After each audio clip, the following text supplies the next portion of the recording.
Are live. People can hear us. Hello. Um, Gotta give just a minute or so while we get set up here. Whoops, that's not what I want to do. I want to drag you down, but I don't want to minimize you. Okay. So, hi Greg. In case there's Uh, anyone watching who does not know who you are, where might people know you from? I've been kind of regular guest slash co-host or whatever on Radio Free Nintendo, the kind of flagship podcast of NintendoWorldReport.com. Kind of, huh?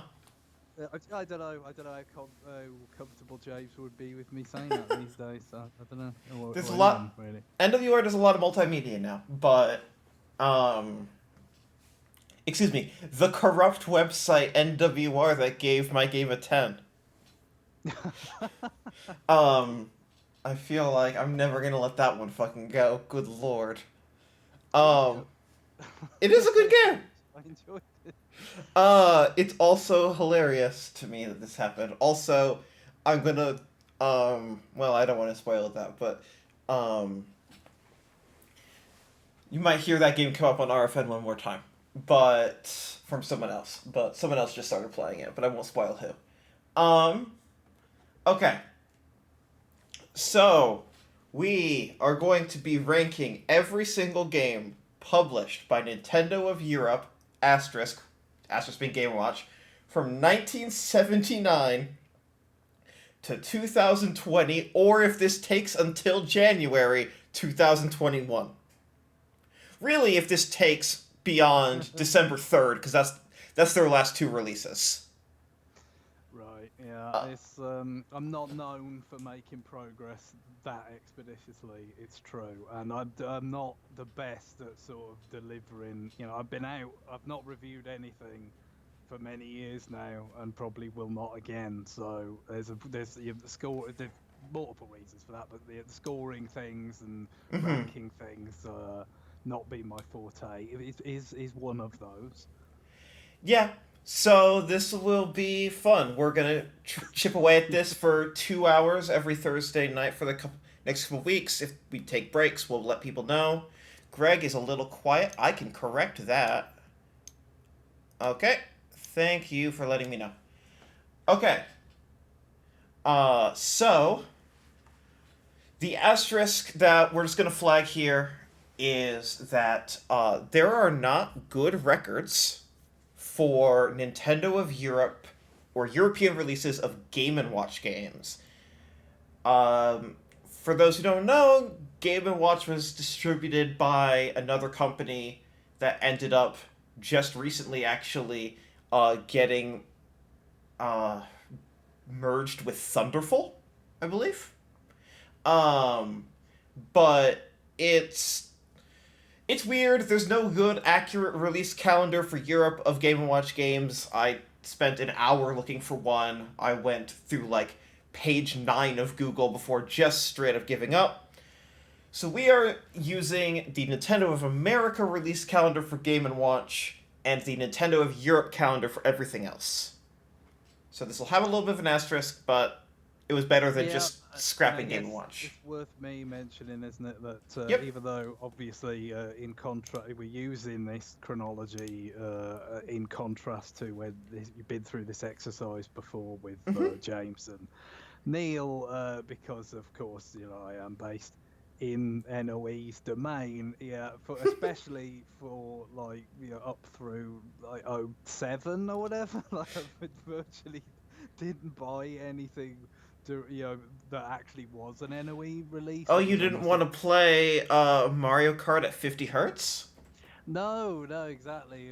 I mean, admittedly, the NES, like your regular or long time RFN listeners will know, but like, I mean, the NES, we did have the PAL, the Mattel PAL NES, and for a relatively brief period of time before it stopped working, and all the kind of magazines at the time that my older brother was reading, had the kind of build up to the Super Famicom launching in Japan, and all the kind of why it's better playing Japanese games and all Mm-hmm. this kind of stuff, and that's kind of how we ended up making the jump. So certainly did play PAL NES games, to be fair, but yeah, from like essentially early '91 all the way up through the kind of mid aughts or whatever we call those. Well, the good news for It's you is I'm not expecting to get beyond 1991 today. Yes, well, that's fine. Of course, we are still beginning before I was born. So You know, there's there's some awareness deficit there, but I I'm think you'll be fine on the arcade games. yeah. I mean, I think it's that's Game and Watch that's gonna really throw you for not being born yet. But like, I think you know Donkey Kong and Mario Brothers. oh yeah, yeah. You kind of can't help but know those. Obviously, others you kind of know more by anecdotes Reputation, and yeah. yeah, reputation, things like that. But so yeah, with what I'm going to be basing some of these scores on is certainly going to be flimsier in some Yes. cases than others. So, are you going to be ranking things based on their quality perception at the time, how you would have perceived them at the time, or by 2021 standards? I think, yeah, I don't know whether I'd say necessarily quality perception at the time, because that Mm-hmm. can be a somewhat different thing from kind of Yes. how relatively well put together it was at the time. I think that's going to be the guided star, is kind of how relatively well put together for its aims. It was at the time, given the technology that was available Okay. to it and things like that. But I will say again, especially because the basis is going to be flimsy in some of these cases and whatnot. Multiple factors are going to end up coming into it, and Yes. there's going to be plenty of kind of gut feeling nonsense, I would assume. Okay. Well, we'll cross those bridges when we come to it. Let's get started with Sheriff, the arcade game. Yeah, so this is it's kind of again how am I mostly aware of Sheriff? Probably I think it was a trophy in Melee was probably the first Mm-hmm. time that I became aware that Sheriff existed. That there were Yep. kind of Nintendo arcade games before Donkey Kong. There sure Um, were. yeah, and that latterly it became an assist trophy Mm-hmm. where it fires. Yeah, and it kind of it does, as often is the case with Smash Brothers. They work in, as much as they can, with whatever little sliver of a reference it is, like something Yes. about the essence of the game. Mm-hmm. So the fact that he shoots the projectiles, in all these different directions, that was the nature of the game. You had a joystick to move, you had a kind of a dial thing, I guess, like to do Mm-hmm. the shooting in different directions. So, like it seems like that's kind of relatively kind of cool for the time maybe, but I really have no idea how actually fun it was or was even meant to be. Yeah. So uh let's see. I think maybe I'll give this a 6. Okay. Just based on the fact that it seems like it was. I doubt it was all that progressive, considering Nintendo's early arcade games generally weren't It's true. until Donkey Kong. But I think it's less derivative than some of the ones we're going to get to. Yes. There were only two Nintendo released arcade games prior to Donkey Kong, it looks like. Radar Scope. Yeah, so because there were others in other like was it Space Firebird? Mm-hmm. Yeah, I Yeah. guess. Was another one. But yeah, Radar's got now. This is the one that probably many people know by name, just because it was the cabinet that got sort of retrofitted with Donkey Kong. Yes. When it was clear that it wasn't going to do the business that they were hoping in America at the time. They was a bit late to the post Space Invaders craze, and Mm-hmm. that ship had kind of sailed, and then they ended up putting in DK to try and salvage it, and then that was, of course, hugely successful. So yeah, again, a little unfair based on the fact that I've not played it, and to actually give it a direct kind of sampling. But certainly based on its kind of reputation and its ambition, which was just to kind of cash in on a craze. I think we'll go with a 4 on this one. Okay. Donkey Kong. Yeah, well, so this is the one that is vastly more kind of progressive. Although I guess it's interesting because what I don't see on this list in Europe again that is the Popeye arcade game it came after Donkey Kong in the rest of the world, didn't In the it? Kind of. rest of the world. Yeah. So, but they wanted a Popeye arcade game originally. Yes. That was the what. And eventually they got one, but after Donkey Kong, and I guess it was not like some massive success, and it didn't particularly have a home conversion that made it like live long in the memory. Although it did get a Famicom port, I believe, the Popeye arcade game. It was on Famicom, but I just don't think anybody particularly cared, and they didn't bring it over or something. But yeah, with DK, out of necessity, they had their own characters, more original concept, more original game design, and so it is hugely important in arcade history, hugely important in Nintendo history. It did come out finally in its kind of arcade form on Arcade Archives, which I've played on Switch with the flip grip and everything, and it's still rather enjoyable today. In fact, so I mean, I could even kind of score it on that basis. But I think maybe an argument for going for a 10 here, but if you use the whole scale, but I think I'll go 9. Okay. Yeah, you don't be afraid to use the whole scale. Twos, nines, ones, tens, use everything. Donkey Kong Jr. Yeah, played less of this in its arcade form and all that, but it's kind of again, I think it deserves credit for being relative. In this case, now Nintendo have got a different kind of calculation to make than they did before in terms of how much do you try and follow the trends that other companies are setting in the arcade scene, or how much do you kind of create your own. Now you've got a success of your own, how much do you just do that again, or how much do you kind of change it up? And DK Junior does actually kind of change it up quite a bit. It's got its own unique kind of design and mechanics and stuff, so I feel like it deserves some credit for actually tried to further the kind of the early platform design rather than just kind of do DK again with some different boards, some different stages kind of thing.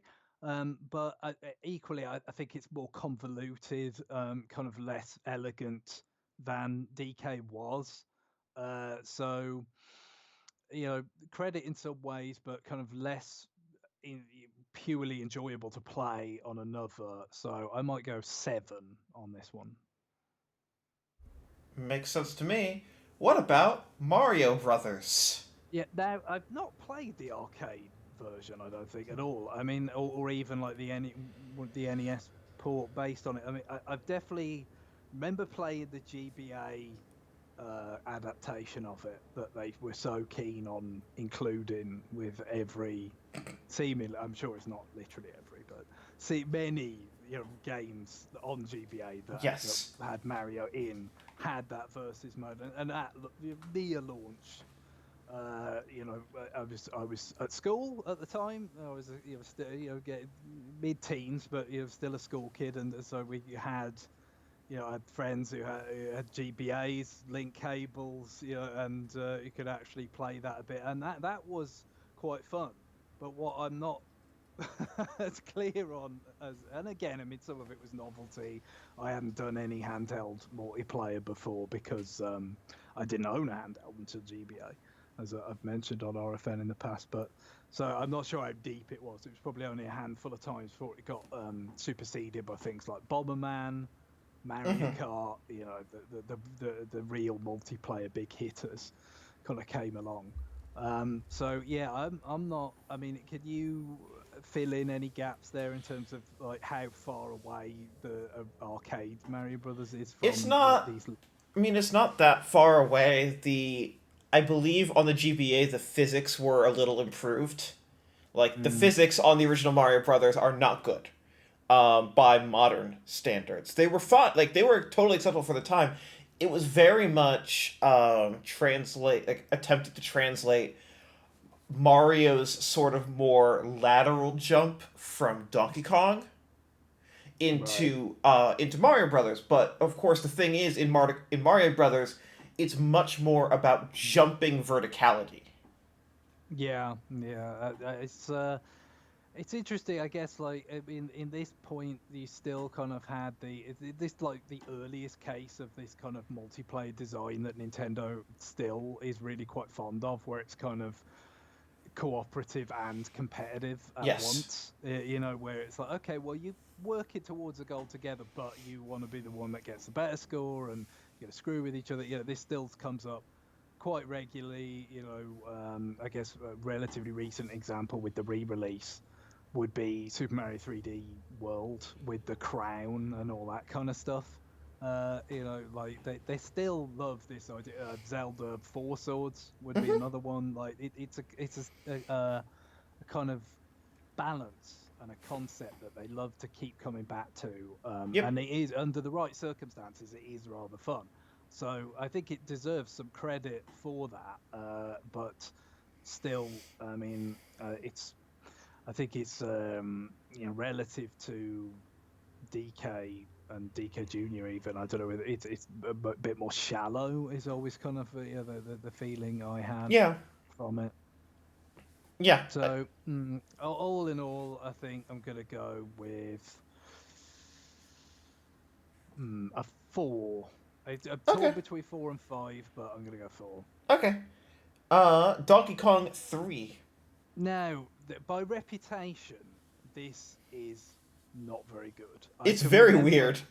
I can remember when I was a kid, right around the time I was talking about in the run up to the Super Famicom launch, there was a sort of almost like a book that one of the magazines put out, which was like a kind of buyer's guide thing.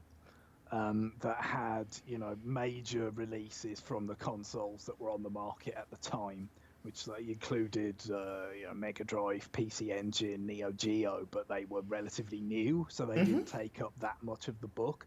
But they had a lot of NES games, and this is 1990, I think. So it'd been on the market for coming up to 3 years in Europe at that time, and so it wouldn't have covered everything, but it tried to cover a lot of the major stuff. And they absolutely slated DK3. It was kind of, especially for a kid, not trying to kind of piece together. He's like, well, you kind of starting to understand, like, okay, well, it's a Nintendo system, but Nintendo doesn't make all the games, and some of them, they only just made, but some of them they made like quite many years ago, and some of them were ported from the arcade and all this stuff. But still, it was like Donkey Kong, Donkey Kong Jr., and then DK3 hits this like ridiculous crater, Hmm. I mean, just and it was kind of what happens, So I've never played it. I don't. Is it on Arcade Archives? Did they I even don't think it's on publish it? Arcade Archives. Which is a little odd because we got like Sky Skipper, which Yeah. is another one that I guess we've didn't get European distribution. It Whereas almost didn't get American distribution. It got yeah, like one. that's true. Yeah, it's virtually invisible. But yeah, we got something that obscure on Arcade Archive. It was a cool, Yeah, I mean it's talking on about NES DK3. NSO, I believe, but like that's the NES Yeah, port. Yeah. GX flagging actually were UK arcade games in 50 hertz. I don't know if the arcade games were. yeah. I think they would have been just monitors, bespoke Yeah. CRT monitors that would not have had to conform to the Yeah. TV standards. Yeah, because I mean, the TV standard thing apparently it goes back to just decision that was made decades earlier about matching the sort of the power supply. Mm. They perceived Hmm. there was some advantage in having the power supply, kind of and the refresh rate of the television would match. And yeah, but I don't know that really was a factor in decision making for Yes. arcade. Yeah, I it certainly would not. I didn't play in arcades enough to kind of do that really kind of advanced. Like, can I tell a difference? You know, between Mm-hmm. having seen it was because we did import games from the Super Famicom onwards. I became used to seeing games running in 60 hertz on Super Famicom on our television at home. Whether I could have really told the difference, on the rare occasions that I would have seen arcade games is probably beyond my child's skills. Fair. But I would guess not. So Yeah. that's that. But the final verdict on DK3, like I said, it's harsh because I've not played it. It is back to a Space Invaders ish kind of game, isn't Yes, it? it is. But just yeah, weird choice of theming for it to be DK3. But it is harsh based on my lack of direct experience. But for simplicity's sake and the sort of synchronicity, it gets a 3. Fair enough.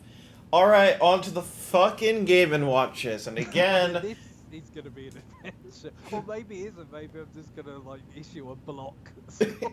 yeah, maybe. We'll see. This is where I recommended you have a Google tab open for some of these.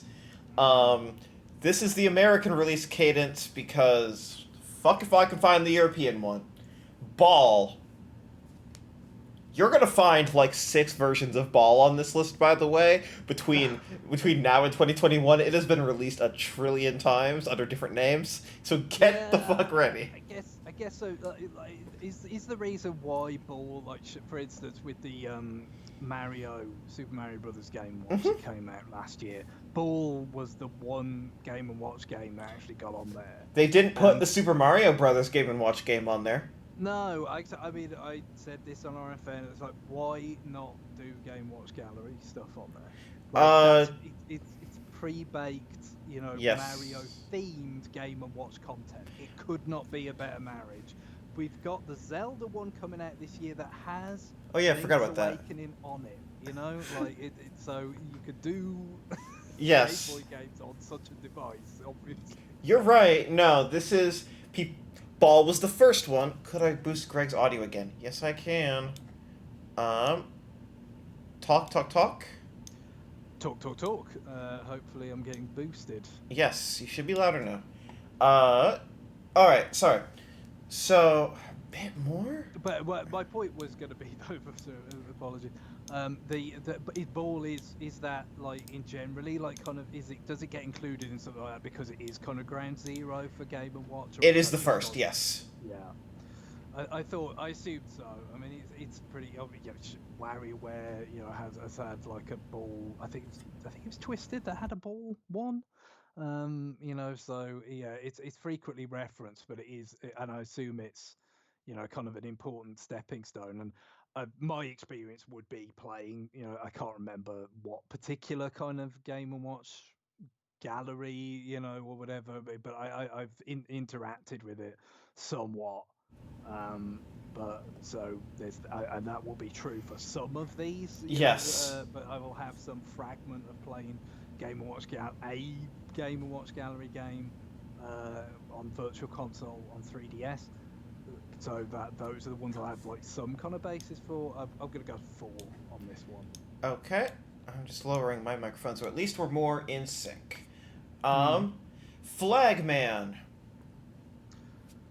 Flagman, another one that gets referenced a lot. That's in WarioWare. Get It Together. Yes, it is. Yeah. So yeah, there's that. But it doesn't really resonate at all with me. I've got to say, I don't. It doesn't trigger any memories from the Game and Watch Gallery games. So there's that. Yeah, it's not a lot to go on, but I'm going to go with a 3 for this one. Vermin. Now, this I feel like I did play a Game Watch Gallery version of, but again, the problem with that having that memory is that, of course, like the Mario kind of character versions and stuff, like they are enhanced, like they Yes, are, they are. kind of better, basically. They So, definitively are. yeah, so it's a little bit. I hesitate to lean too much on those memories, if indeed I have them, which I don't, and if indeed they are at all reliable.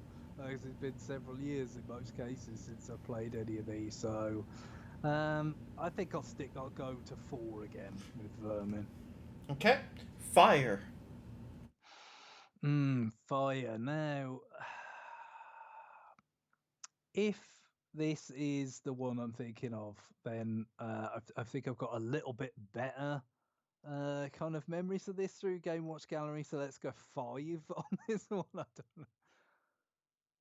5 it is. Judge. Oh, I'm not too sure about Judge. It's not too different from Flagman. You should Google Judge Game and Watch. Yeah, well, yeah. Is in fact Judge the one that's in Get It Together, or are they just so similar that it doesn't really matter? I think Flagman is in Get It Together. Yeah, This is the one that Mr. Game and Watch's side B is based on. yeah, and in that sense, it's kind of whatever number comes up dictates various different sort of Yep. effects that the attack can have. Yeah, well, nice for it to be referenced in Smash, but I think it's going to have to get the sort of what we'll call the punt score of 4 on this one. Okay. Manhole. Yeah, more. I feel more like I've already played some Manhole on the galleries, but I'm still going to go with 4. Helmet. Definitely played this one on the galleries again. Maybe a 5. Lion. Lion? I mean, this one I think I'm gonna have to look up because that's weird. Like I said, you're gonna need to look up a lot of shit today. Now, yeah, let's learn a little bit about Game Watch Lion. So the goal of the game is to keep lions from escaping from their cages. Okay, yeah, I did this get a remake or yeah, I don't know. Oh, I see. The chair is a reference to Yes. Lion, that kind of makes sense. Yeah, this is getting the 4. Okay, but what about parachute? What about parachute? Yes, let me ponder that. I mean, I'm trying to think. This I feel more likely was probably a Game Watch Gallery game, Parachute. I want to say, but obviously there's probably some overlap with the theming in some that Yes. could lead you to believe that it was in that vein, or it could be a WarioWare reference maybe. Yeah, But, I mean, look, we're gonna get to some of these where there's no chance it was ever remade, like all the Disney stuff. Yeah, So- the lies. I'm pretty sure this one was, but if it didn't inspire enough in the memories, there. Oh, I think there's like toads in the enhanced version anyway. Sure, that sounds believable. Yeah, I mean, statistically, I could say you're probably right, but no, I think I'll stick with the 4 on this one, even though I probably have played it in some form. I'll just go with the generic Game & Watch 4. Okay, octopus. Yeah, now this one definitely. I mean, there's the Final Smash and all that, but this one definitely brings back some more memories of playing it or playing on a gallery, and so I might go with 6 on this one. Okay. I have. There's some sort of positive mental association there, so let's up it a wee bit. Popeye. Yeah, now this is the straight punt. What I don't know is if it's got any relationship to the aforementioned arcade game. Yes, it does. A lot of the time, with these, they were sort of obviously the technology was so different. Yes, they are demakes. Yeah, so there was inevitably some kind of quite liberal kind of adaptation that had to happen to get them on there, but obviously Popeye, it wasn't that well regarded. I guess it's kind of the biggest thing for its day was the kind of getting the cartoon characters like in arcade sprites at the time, which were often so limited, but Yep. couldn't have carried over to Game and Watch. So I'll just give it a straight 4. Chef. Chef, yeah, definitely played this plenty. I think we'll go with the 6 on this one. Positive as mental association, it gets a 6. Egg. Not to be Egg. confused with chef. Yes, egg. I think I will have to just briefly consult in terms of exactly what this one is, because it's like maybe, but I'm not sure in terms of. We're almost at the era of Game & Watch where they were allowed to have 2 words in the name. That's true. Yeah, it's true.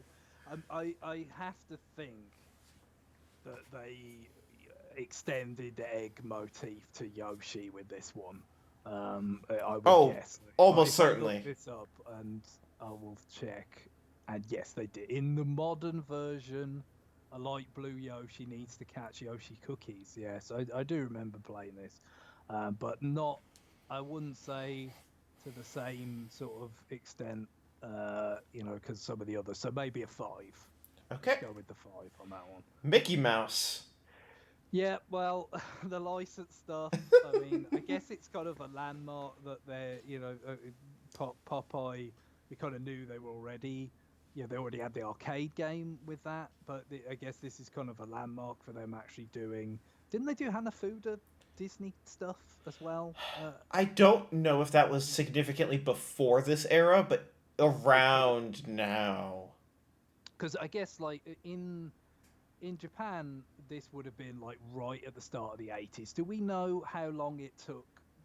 I know you said up front like we haven't got reliable information on this with Yes. the Game & Watches in Europe, but is there any sense of like how the lag that it took? Because obviously, when From we like see Japan to America? Japan to America, America to Europe, like just any kind of guess. Like my guess is like 6 months to once Game & Watch debuted in America for the first time, like there was a bigger gap in the introduction of it, but like after the first introduction, roughly like I think it was like 6 to 12 months for a game to come over to America, and then roughly like 1 to 6 months for Europe, except sometimes Europe would get it sooner. Like Yeah, sometimes well, Europe would get it like 2 months after Japan by the later that, ones. that's pretty interesting. I mean, but we know, as we'll sort of delve into with the as we get into like the NES era. I mean, sometimes the Very delays. different distribution. Yeah, well, that's true. Yeah, Yes. it's but they got really long. But I'll have to go Yes. with 4 on Okay. Mickey Mouse 'cause it's just And then there's another wrinkle that also was another issue with like some of the Game Watch dates I could find, which is like some of them launched in Sweden and Norway like a year and a half before the UK. So like Is that do we think there's any kind of like is that something to do with yeah like that is pretty odd. I'm trying to figure that I can't see a geographical reason why that would that's be. because the company that built the relationship with Nintendo to begin distributing through Europe had was had the distribution network only in like Norway, Sweden, Finland at first. Like Oh, okay. this is Right. Bergsala. That was So so that was that was their base.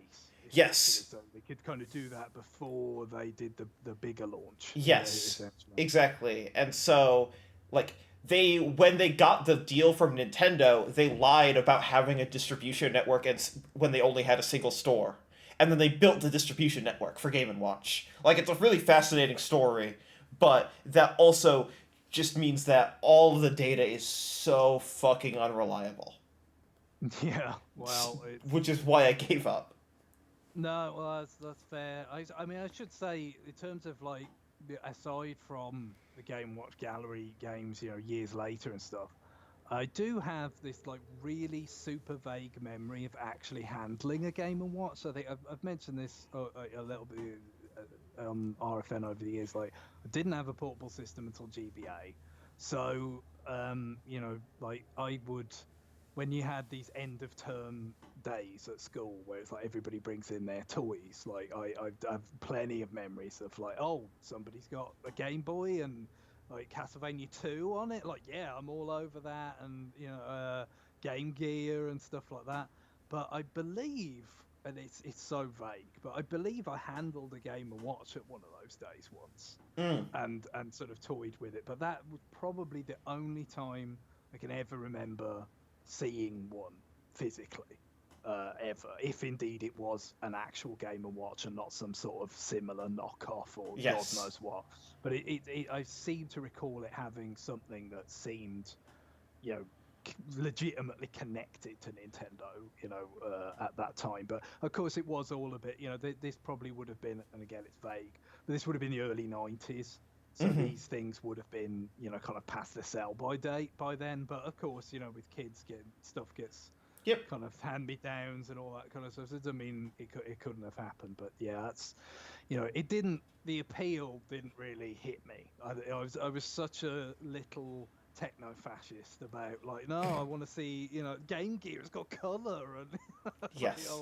I want to see the fancy stuff. So that's where I spent my time. Turtle Bridge for the Game and Watch.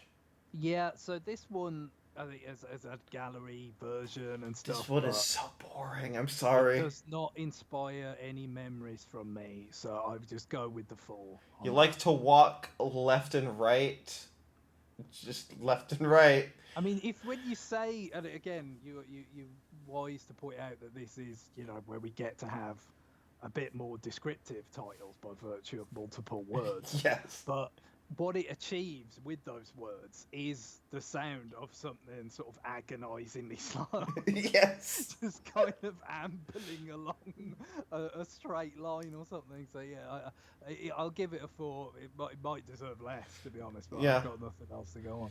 Fire Attack. This one, not sure about in terms of a frame of reference. So, yeah, because again, obviously, there's you think of fire, but fire attack. Like, what's the, kind of the difference there between that and the other, the one where there's where they're coming out of the windows and you got to kind of rescue Yeah. them with fire. Yeah, Fire Attack. Flat zone smash stage. Yes, Fire Attack Game and Watch is. Oh yeah, this is where you are basically a Fire Watch. Oh, this is the super racist one. This is the one. Well, one of the ones that I believe, yeah. Native Americans are trying to attack, and so you have to keep them away. Is this where? Yeah. Uh-oh.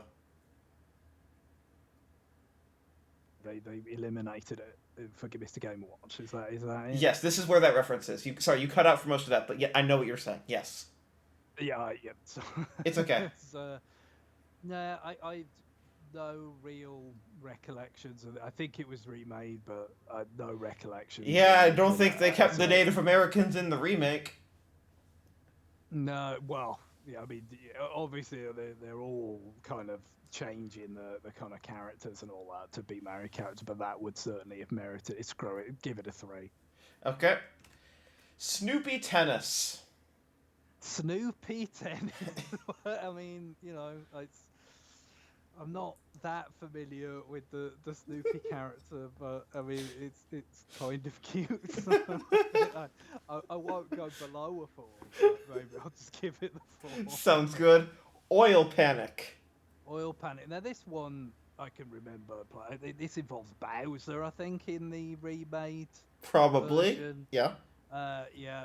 Because as we know from recent Mario Kart games, Bowser's big in the oil game. Apparently, Bowser Oil is a quasi brand in the Mario Kart universe, I believe. So I'll give that one a 6. Okay. Donkey Kong Game & Watch. Yeah. Now, if I had to guess, and it's still a guess, I think this might be the Game & Watch that I handled at that school. Likely. This one was very popular. They made a lot of units of this one. they would have had the name recognition, that you would think they would have manufactured it in the bigger quantities. But yeah, like in terms of how fun it was actually to play on that day, I couldn't tell you. So I mean, I would say obviously it's present in the Game and Watch galleries and stuff, and you kind of have that. I seem to remember liking DK Junior better. Maybe we'll go with a 5 for this one. Okay, and then DK Junior Game and Watch. Yeah, let's go with a 6 for DK Junior. Okay, Mickey and Donald. This is getting the licensed Never Neverland 4 Okay. score. Greenhouse, not to be confused with Vermin. Yeah, the greenhouse. That's not. I'm gonna have to look this one up, I think. Let's see. Oh, the player controls Stanley the Bugman. Good lord. It's true. So he did come back. Yes. And it was a dual screen one.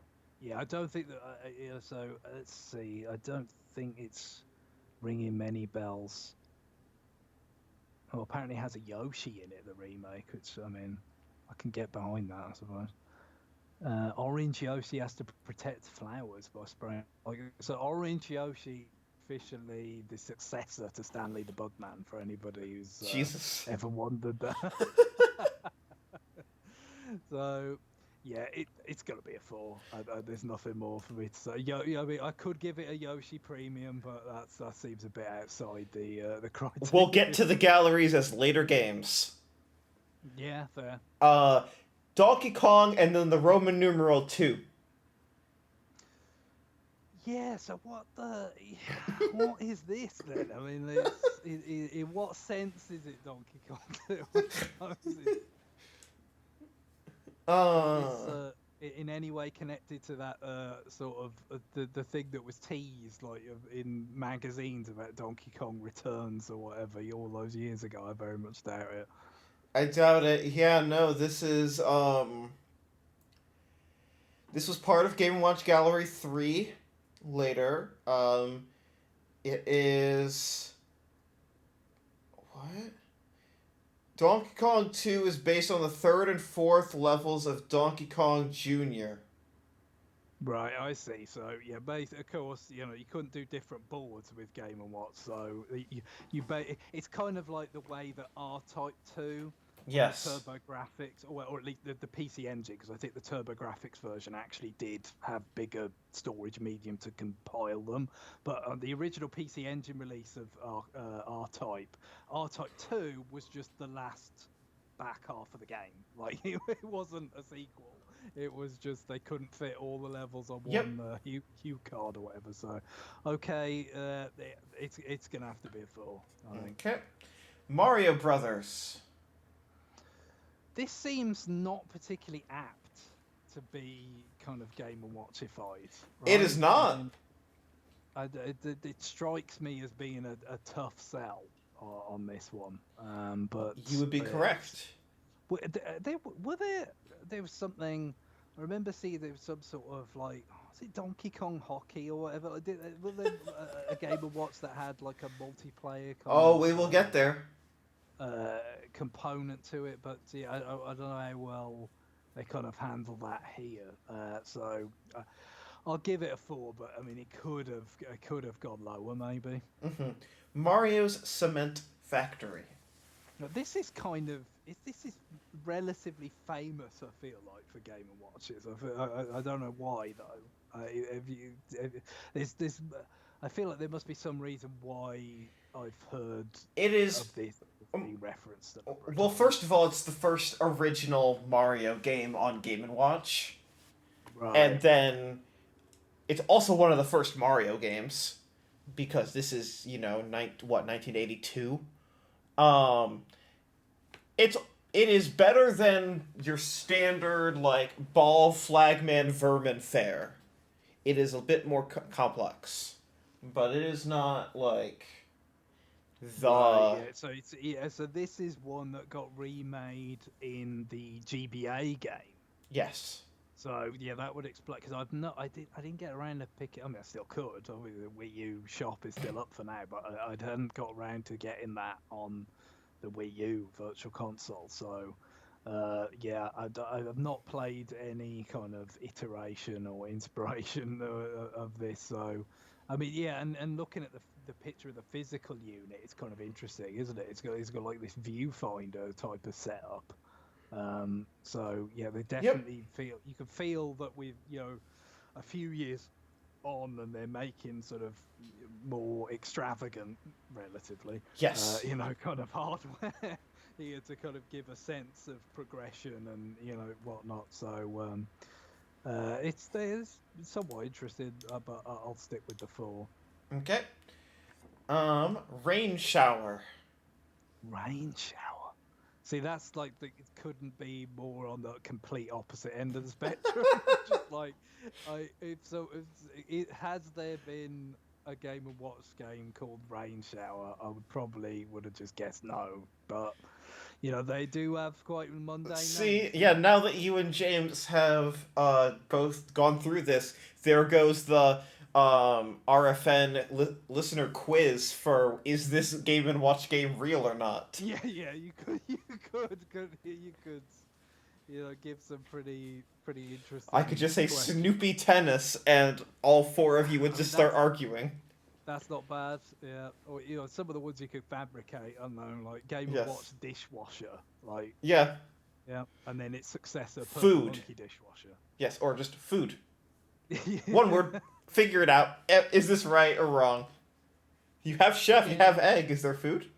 again, as a sort of a fancier one that didn't get kind of the remake treatment Mm-hmm. until they did Game Watch Gallery 4. No real familiarity here, so I'll stick with the 4. Okay. Lifeboat. Lifeboat. Again, it feels like maybe the more kind of as these went along, the less I'm aware of them. I mean, did they wane in popularity kind of as it went on, I do we mean, think? Or they waned in popularity a little bit. This is so. First of all, this is decidedly post Crash in the U.S. mm, And second, uh, when when the Game and Watch galleries, like when people are referencing Game and Watch in different ways, they're going for nostalgia, and when you're going for nostalgia, you're going for the oldest stuff. So the yeah. further we get into Game and Watch, the less referenced it's going to be by Nintendo. And then also, when you get into like the late 1983, 1984 Game and Watches, you get like, well, people these ones also didn't sell. Yeah, makes sense. Like you said, that it's kind of that's got some of the less name recognition. It does sound like an amusingly macabre scenario, I've got to say. A burning ocean liner is displayed, Yes, and the player pulls a raft through shark-infested waters. it's So true. this was the days of the many Jaws sequels, Yes. so cashing in on that kind of thing. I'm almost tempted to give it a bump up on the standard 4 for that reason, but I'll stick with the 4, I think. Okay. Um, Mario's bombs away. So another actually explicitly Mario branded one is Yes. kind of interesting. I don't imagine you're going along from the cement factory, so Hmm. it's like I guess I don't know, maybe that did relatively well, and then it's And like we're starting to define Mario as the face of Nintendo. I think I can remember some sort of reference to this on Retronauts once about Hmm. about like the representation of his character in sort of a military scenario. I mean, I can only imagine it was this. I mean, what else would it have been? Yes. Yeah, let's see. Marius bombs away. A soldier in this game on a mission to receive a bomb from his buddy on the left side of the Yes. screen. Yes, it is. It's, oh, and the artwork is delicious. Yes, it is. Yeah. Mwah. Chef's kiss. What the fuck is this project? So They did not have brand guidelines for Mario yet. They just knew that they liked him. it is that the aesthetic of that time still, like Mario Yes. Brothers arcade game, and it's pretty cute. For the scenario, I'm gonna give it a 5. Okay. And then lastly, Game and Watch fucking pinball. Now we said with the Mario Brothers that it seemed a little bit dubious as a candidate for getting Game Yes. and Watch. If This I one is this seems fucking terrible. I've this played seems this. really bad. It is in fact really bad. How can you have that's something that even vaguely approximates the experience of pinball Um by having where like it's a by definition the way the Game and Watch games worked is predefined yes. things that it can. The spontaneity is everything in pinball. That's the whole. Yes, I know you've no. got kind of prescribed shots by the way the table's laid out, but it's there's always that variation in how the bounce of the ball. I mean that's the whole game. Yes, no. For this, I believe there is small degree of randomization of like angle, and I believe that it moves at a fixed, like a fixed refresh rate, so that you do still have reaction times. Like it's a very fixed. But also, I've played this and it fucking sucks. So Well, I haven't, and I hesitate to shit on something I've not played, yeah. but conceptually, it does seem like a pretty bad idea. So I'm willing to go with a 2 on this one. Okay. Well, even with all the fours, our average for the year and the 9 wound up at a 3.76. Yeah, I guess it was always likely to be somewhere in the region of 4. Yes, with the number of fours you give, it's going to be somewhere around a 4. Yeah, Um, that is very much where we were. I have no sense of how big they were in the UK specifically, because of course yes. it varies a great deal, especially in the 80s and even into the 90s, even today, of course. But I think the differences among European countries were really quite sharp at Exactly. that time. So the Game Watches could have been like really big in one part of Europe and much less so Yep. here in the UK. But I like, because it was before my time, I never really had a solid sense of how popular it was. The NES launched when I was 3 years old, and that's essentially the beginning of history for me. Makes sense. I'm going to go to 1984, where we have 7 games. Okay. Punch Out Arcade. Ah. Well, having been able to play this, with the arcade archives and all that, it's I mean, there's a couple of things you kind of get the sense of playing it, in its arcade form.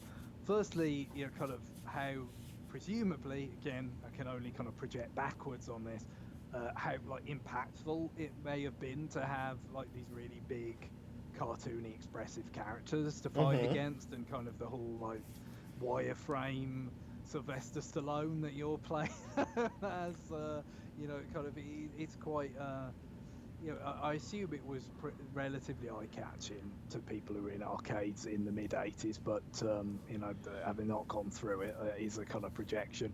But also you do understand what a great job they did with Mike Tyson's Punch-Out Mm-hmm. on adapting it to be a console game and to be something that was deeper and fairer than this is. I mean, it is still fun. I quite, you can still enjoy it, and the fundamentals of Punch Out are kind of there, but it's not as kind of deliberate. It's kind of a more frenetic, as you might expect. You want kind of arcade games to.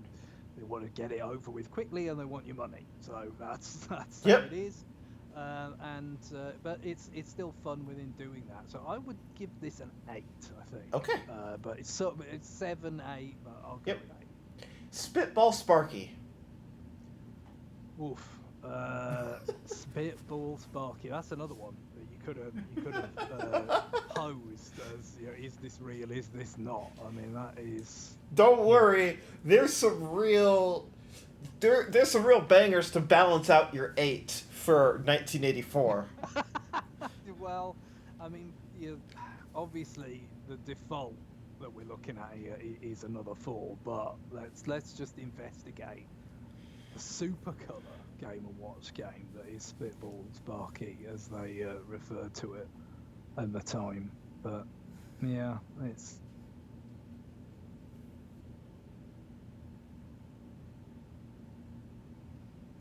sounds like it's a relatively deep unlock. I'm not sure I got enough of the sort of achievement-y stars to actually get that. Mm. So it's gonna have to be a 4. Okay. Crab grab. Yeah. So very much the same, I think, for this one. So we'll stick with the 4. Boxing, which is based on Punch Out. Yeah, this is interesting, isn't it? So this is kind of nice and kind of close together, kind of tying into, but not quite, with the same branding. I guess it's still kind of sticking to that very Literal. fact. Yes. Yeah, kind of A little bit of. Oh, we will. Trust me, when we get to DSI Ware. Yeah, the spirit endured for many years with these sorts of. But it was called boxing in the US as well. Yes, these are the US names. Yeah. Yeah, these are. Yeah, so at this point, it was not a case of NOE, kind of because NOE didn't exist. Saying, Yeah. well, we must bring it literally to you. And this one I do know is kind of one of the fancier ones. Yes, it is. Kind of the separate controllers and all that kind of stuff. So I think I'm gonna give it a 5 for being hardware fancy and attached to Punch Out. Okay. Donkey Kong 3 for Game & Now, Watch. Yeah, at least I can imagine this translating kind of relatively well, might be strong, but it's like kind of naturally to Game & Watch compared to some of the stuff that we've talked about here. It kind of seems like it's a little bit more of a kind of match, but still, I'm not going above a 4 for that. Especially not having played it. It might be worth less. Who knows? But... DK Circus. DK Circus. Now, this I've not heard of. We talked about Donkey Kong Hockey is, and that's next. Yes, but that Donkey Kong Circus, I've not. I guess that could have been where the chair was from. Like if I was guessing. No, that's from Lion. I promise. But it's from Lion, yeah, because I hadn't heard of that either. But yeah, there you go. Donkey Kong Circus, good on. It's also not great. Yeah, well, I think it's gonna have to be a 4 for that one. I mean, it's again, not something I've got any kind of basis for, but I think it's gonna be the safest way. And what about Donkey Kong Hockey? Now, I'm assuming the reason why I've heard about this is that it's sort of fancy in a hardware sense or something, or is it just because of the Donkey Kong name? It is both. Well, that would make sense. Because I mean, how many more years did the product line go on beyond this?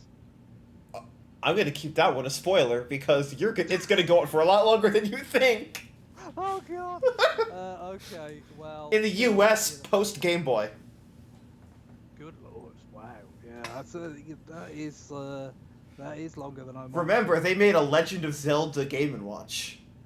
Yeah. Well, that's that does make sense when you think about it, but it's just again because I didn't really see them, and your perception is kind of skewed. Of course. As a child, where stuff like if something is from like 2 years ago, it's ancient. It was briefly after the Roman Empire. Yes. So, with Donkey Kong Hockey though, again, I do like those little discs. With the cross pads for the 2 players and stuff, so I'll give it a 5. Okay, so we have 5.8 or 4.86 as our average. 1985. All right, we have. This is not the correct template. This can't be right. Give me one. No, is it? Something went wrong with my template, so just give me 1 second while I go investigate. Sure. What went wrong there? Why is it showing the North American? Did this really not save correctly? 85. Ah, yes, the Whoopers. Oh, yeah, sorry, that's my please hold. Alright. So, yeah, it's just 85 got messed up. Great. Great, right where we're at. Um, We could loop let's. around. Yeah, I know we'll, it we'll kind of ruins the chronology. yeah, I'm sorry. This is not ideal, but we're gonna go straight to 86. And we'll wrap back around to 85. 85 is, for whatever reason, yeah, just did not get finished. For 86, we have NES. And All right, yeah. So so here's what we got. We've got Donkey Kong NES. yeah, so because I mean, I seem to remember in the UK the launch was in '87. So where in Europe did it come out in '86 I or what? I believe it might have just been like Sweden. No, That again. yeah. Um, NES Europe, 1986, and then I'm gonna say, yeah, September '86 for it just says Europe. Um, and then there's a footnote here that I'm trying to pull up. It is not cooperating. Um, For distribution, it was divided by two regions. The first of these regions consisted of mainland Europe, excluding Italy, and Scandinavia, which saw the NES in 1987 and Scandinavia in 1986, respectively. The console released in the second region, consisting of the UK, Ireland, Italy, Australia, New Zealand in '87. Yeah, So, that is that's my recollection of that yes, is correct. Then mainland, mainland excluding Italy and Scandinavia got it in '86. yeah, so it was a weird coalition. The Yes. UK, Italy, Australia. New Zealand? Hell yeah. It's So, kind of like the peripheral PAL territories, you yes. know, like sort of Germany is at the heart of the PAL territories, and then kind of all the kind of all the Yep. extra kind of stuff got it a bit later. But yeah, I mean NES Donkey Kong, pretty good, but not perfect kind of version of a landmark game. It's a bit long in the tooth in '86, especially in '87, I guess you could Yes. say. We'll go with a 7 on that. Okay. Popeye. Yeah, so yeah, I guess this I wouldn't have been sure that this came out in It Europe, did but not get the arcade release, but it got all the other releases. right. So it's yeah, exactly because we covered that, didn't we? That the arcade didn't show up, but yeah. So get not played the game, hasn't got a great reputation, but that can have a 4. Okay. Might be harsh, but there it is. Mario Brothers NES. Yeah, again, I haven't played. I mentioned I haven't played the arcade version. I've not played the original NES Mario Brothers either. There is, I believe, a later Mario Brothers version in Europe that's better that America didn't get or something. It's weird. Incredible. Yeah, so I guess they felt the need to improve on it. So I'm gonna take that as a sign that this needed improvement. So Yes, it I did. think let's go with the 3 on that one. Okay. Donkey Kong Jr. Math. Okay, now this is another one of the. I could probably come back to this a few times because this was basically my basis for history at the time. That buyer's guide that I talked Yes. about. This was another game that kind of just stuck at really stood out reading through. First of all, what is it? Why does it say math?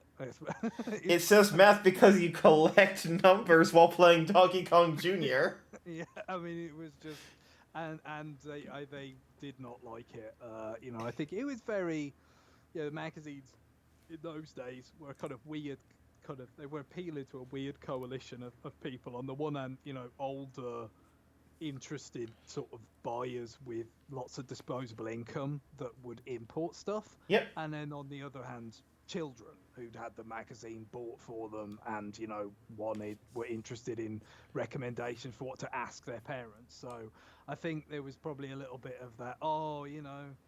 We appeal to the kids by saying the game about numbers is uncool. But I mean, this is. They took Donkey Kong Jr. and they put math and operations into it. I That's it. I can I can only let's go with the two Okay. on this one. It's ill conceived. Yes. Baseball for the NES.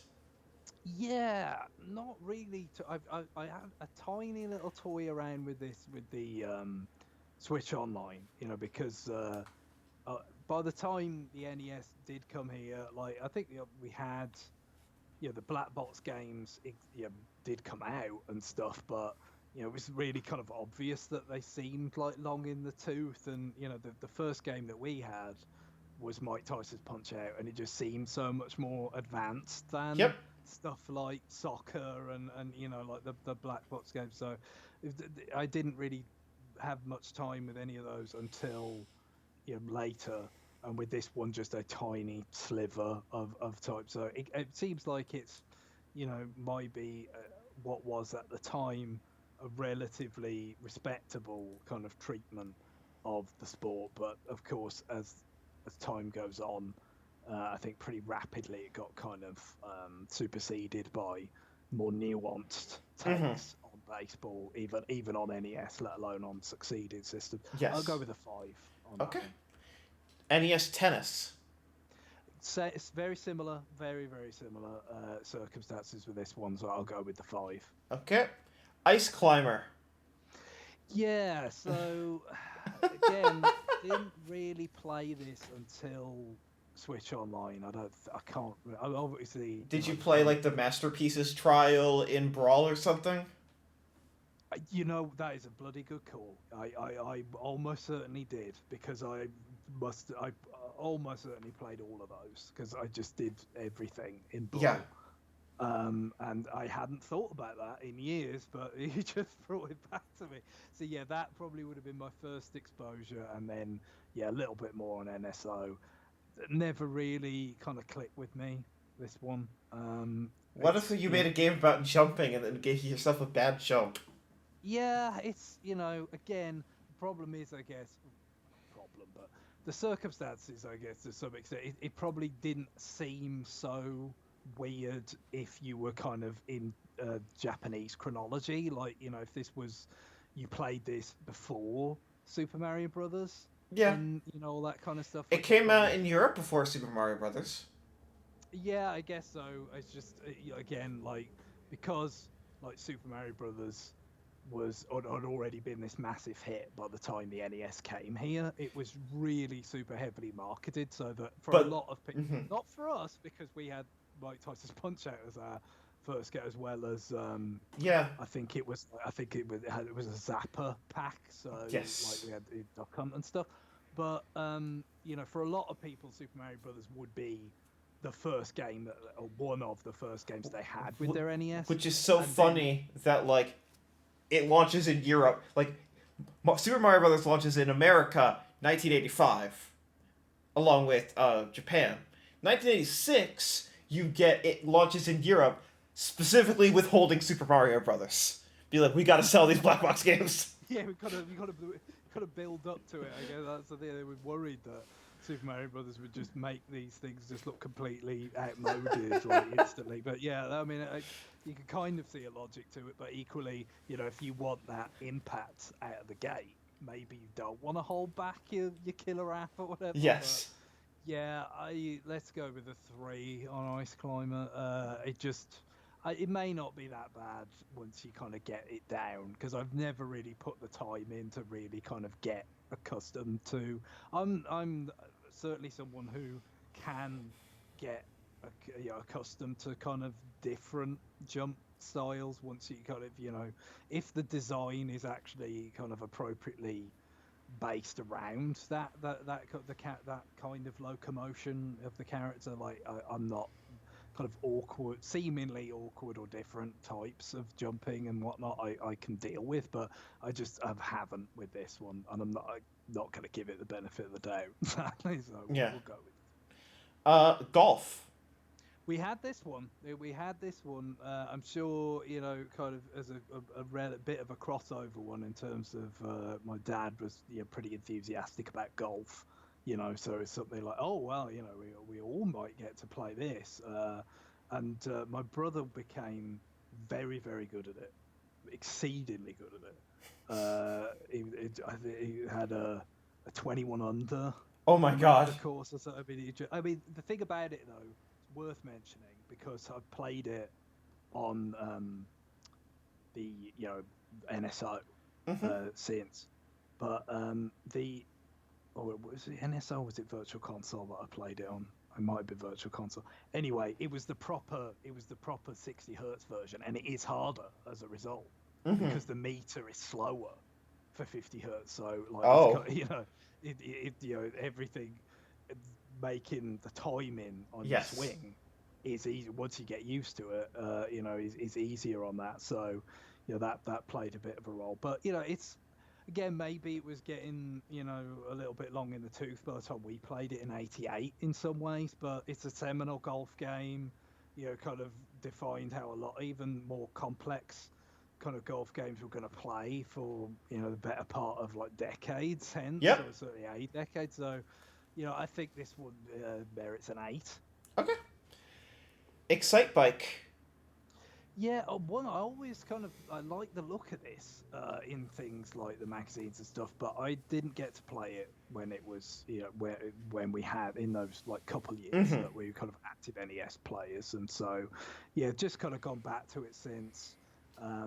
Played it sparingly. I think the 3D Classics version on the Which 3DS has was really saving, yeah crucially. that it's kind of essentially like the FDS version, right? Yep. Like the so it's a little bit different. All that this version, you know, the FDS did not come out in America or Europe, so you had varying degrees of like how they kind of dealt with the compromises involved in terms of And passwords this or one was a bad one. yeah, this is just like no. Was it say with Wrecking Crew or something where it's just Hmm. like there's some feature that's just like not there at all, like the Yeah. level editor or something. So yeah, I still quite like it. But yeah, it's certainly not the best version of this game. But I'll give it I'll go with a 7. I think for Excite Bike. Okay. NES Pinball. Fuck Yeah, not this. played this. I'm kind of curious to play it because Have I really you not played the NES Remix 1? Oh, you know what? I probably would have. I played NES Remix on It 3DS. it's also an Was Ultimate, I believe. No, Ultimate might have ripped it out because Ultimate tried to rip out a lot of the black box games. yeah, because the first NES Remix was really heavily the early stuff, wasn't it? Which Yes. is kind of like what you were saying earlier on about the Game and Watch gallery. Yep. You go back to the beginning, it's nostalgia or whatever, but yeah, it's not necessarily like the real killer Yes, not killer the ones you NES. think of.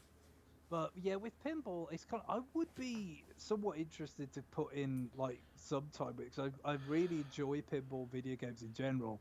Obviously, that is not going to be. I mean, we know Yeah. I can know even having not played it, it's not going to be as good as a lot of pinball games that came after it. But just to kind of see where where they were, where they were at. I Hmm. mean, I quite like Revenge of the Gator on Game Boy, which is obviously it's sort of limited, being on Game Boy with the physics and what it can do, but it's still pretty enjoyable. It'd just be kind of interesting to compare it with what they would do because a few years, well, probably like 6 years later, but from when it came out, when this would have come out in Japan and when Revenge of the Gator came out, but yeah, it hasn't got a great reputation, and maybe just because I have a little bit more interest in it, even if it's not like I'll give it a 5.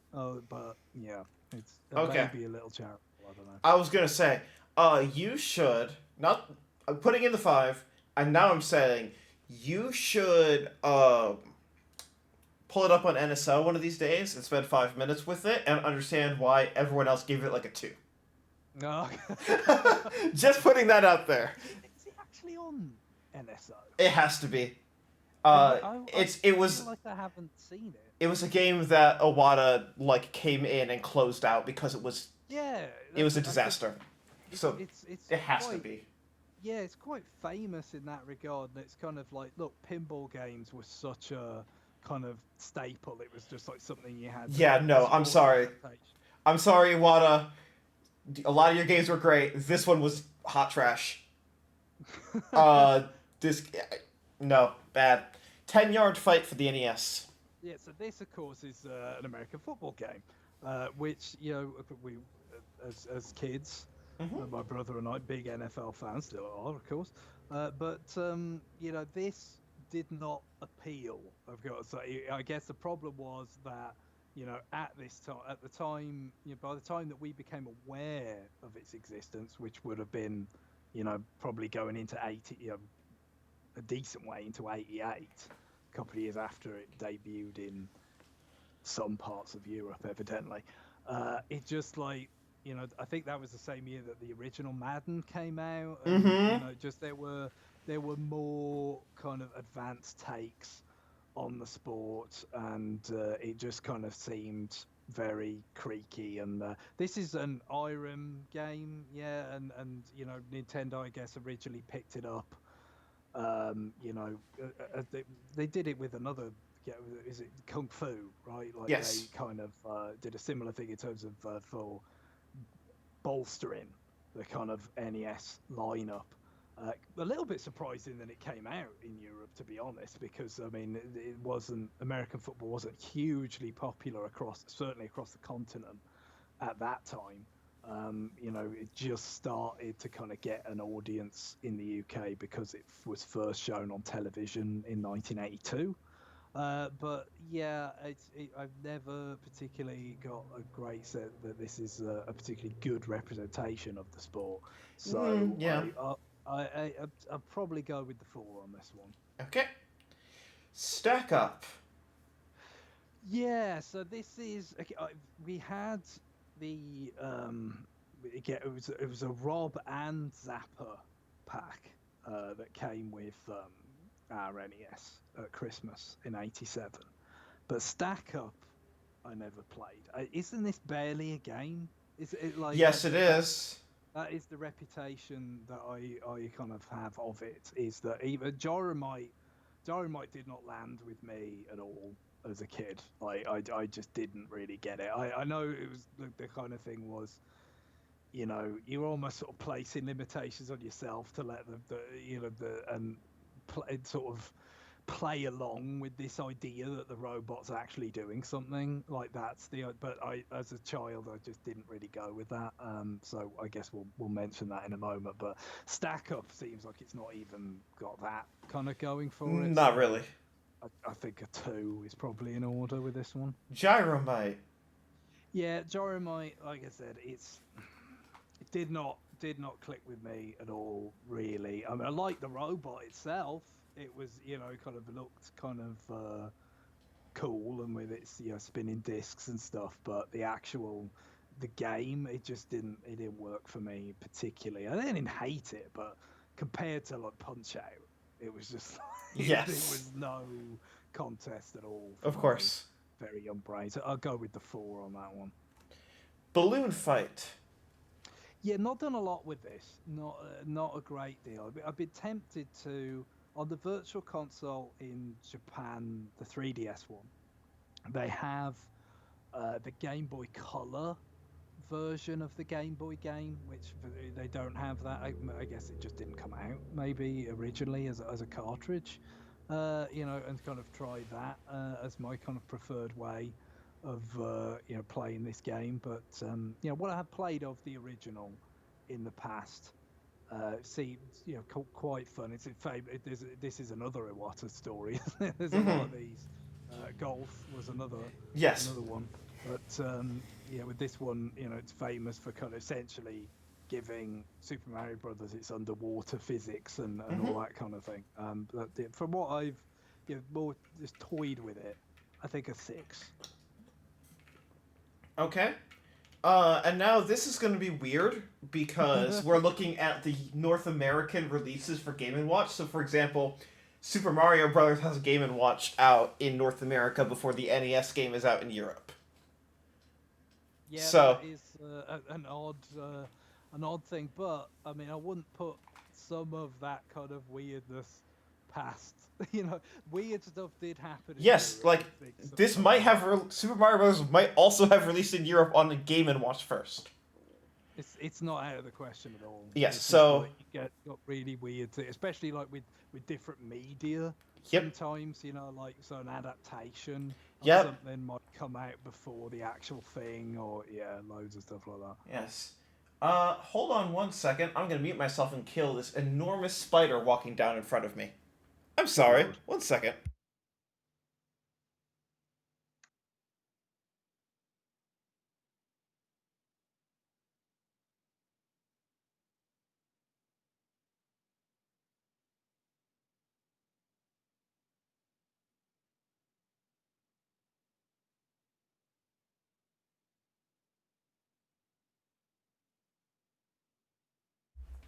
Apologies for that. It was the size of two of my fingers. He was too dangerous to be left alive. It's true. Um, Oh well, the interlude did give me the opportunity though to just look this up about Squish. squish, Yes. appropriately enough, I suppose. The so it says that you have to avoid the platforms that are coming towards the player character Ziggy the Maze Man. Hell yeah, Ziggy the Maze Man. If that's not the title of an RFN episode soon. Mm. That's I mean, it is very much like if that's an RFN email. If someone says like, okay, alternate history, Stanley the Bugman is like ridiculously successful. What kind of characters would they have come up Put with? Ziggy in Smash. Yeah, Ziggy for Smash, definitely. So yeah, I'm sorry, the Sakurai. I know you said you need rest, but I need I, Ziggy. I I think it's getting a 5 on Ziggy alone. Okay. Super Mario Brothers for Game and Watch, which is not Yeah, on the fucking Super Mario Brothers Game and Watch that they released. yeah, which is again, I'm in the dark here, but does not really speak that well of it either. Does it? It They doesn't really released Ball instead. yeah, again, it's just like, all right, we'll go with sort of ground zero, like I guess, but still, if you think if this was beloved, and again, it's not a great candidate in terms of the gameplay or the scenario, does it? It just feels like it's pure Super Mario Mania has arrived, and we Yep, have to make one with Super Mario Brothers it's on. So fine. You quote unquote move to the right, which means that obstacles scroll in from the left, or scroll in to the left from the right. I think So, I'll give it the 4, but yeah, it just it does seem like a kind of a cash in type of yes. thing. But yeah, that's fair enough, I suppose. Climber for Game and Watch. Climber. So I mean, I like the way again in this sort of Game & Watch tradition of being terse. It kind of feels like we've just eliminated a word from ice climber. Yes. But I'm assuming the scenario is somewhat different. I believe it is. Yeah. So let's check this one out. The crystal screen format. So it's getting fancier. Not to be confused with ice climber. Yeah, I'm betting. Yeah, it's not something I've got any familiarity with. So nothing here is ringing a bell. It's going to Okay. get the standard 4. And then Balloon Fight Game and Watch, which is actually not that bad of an adaptation for what Game and Watch's limitations are. Yeah, I mean, it's kind of seems like an interesting kind of choice. I mean, again, this is for Joust. This is for the Joust side, not Balloon Trip. Yeah, because that is principally. Well, I mean, that is the genesis of the game at all, right? Yes. What further Iwata stories, that basically it began life of them kind of showing that they could do a port of Joust for NES, Yep. and then eventually kind of took it as its own game, and kind of you had the balloon trip kind of mode to it as well. So yeah, I mean, it wouldn't necessarily seem like the easiest thing to kind of put into a Game of What scenario, but I'd probably probably stick with the 4, even though maybe this one's got more upside. Okay. Um, 1987. Oh, we are in NES territory now. Yeah, well, this is like I said, this is where gaming history begins for my little brain. Right at the end of the year, admittedly. I mean, Yes. it was Kid it was Christmas damn day when we got that NES. Fair. Kid Icarus. Yeah, so yeah, I've certainly played this one, but the version of the game which I played in its totality, I actually played all the way through, was the 3D Classics Mm-hmm. version on 3DS that kind of preceded Uprising, which has significant differences in that Mm-hmm. it's you've got you got they add a background layer instead of the plain black background. Yep. You make use of the stereoscopic effect, but also the physics are different.